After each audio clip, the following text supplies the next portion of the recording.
format of the show would see hosts Lou Gardner and Sandra Harris take two guests with opposing viewpoints, pose a question, and have them discuss it in a civilised manner. Tonight we ask, is it true that there's no business like show business? Interviews, conversation. Are those stars who invade your living room almost every night of the week really the great, big, warm, wonderful human beings that they make themselves out to be?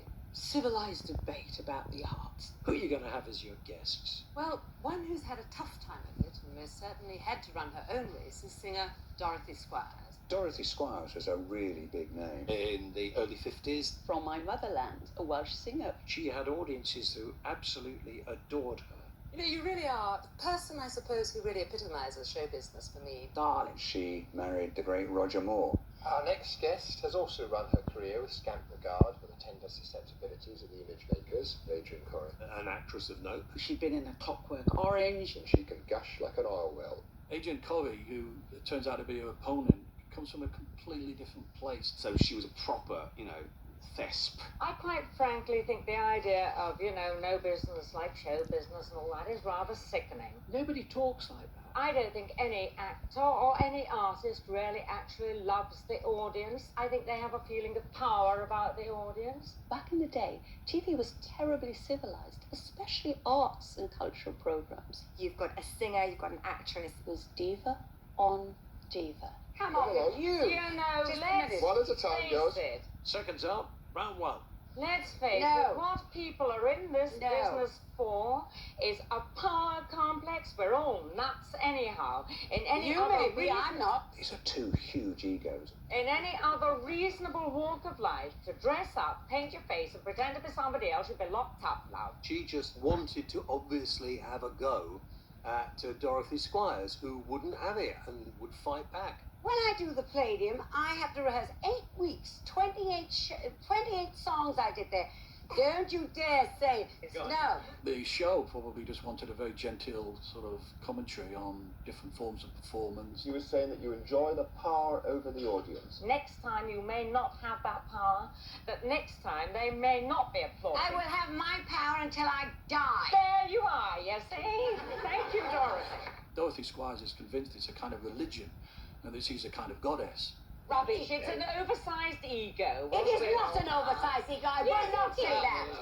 It's an oversized That's a lot of ego. balls. Meow. The whole debate collapses. What a cat fight. Reminded me of a couple of drag queens. I'm comparing you with people I've seen, all right, Barbara Streisand, Judy Garland. Then you haven't seen my concerts.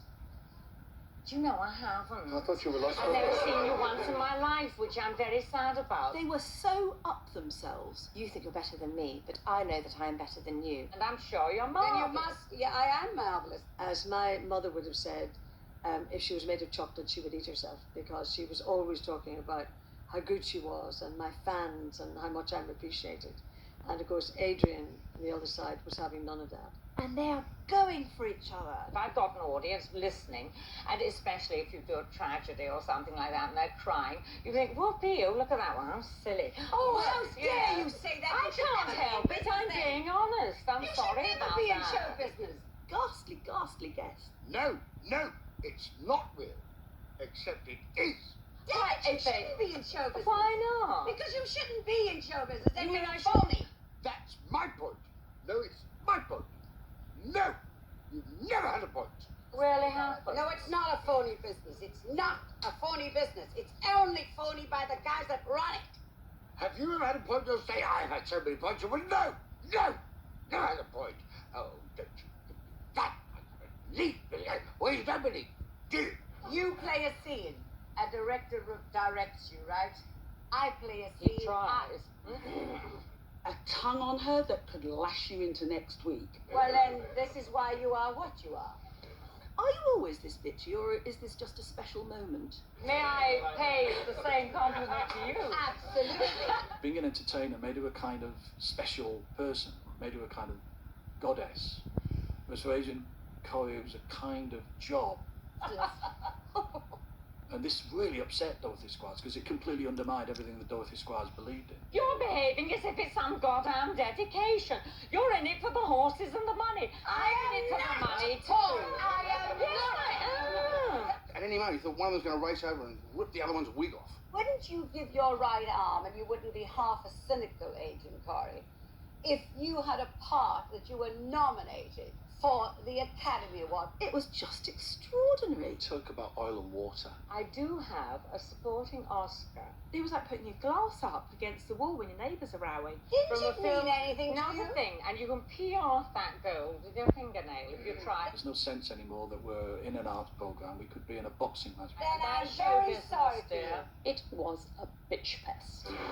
And the altercation didn't go unnoticed. Two huge egos had turned what was normally a perfectly innocuous art show into mayhem. Wanted to be like this cultural show where people had discourse about culture.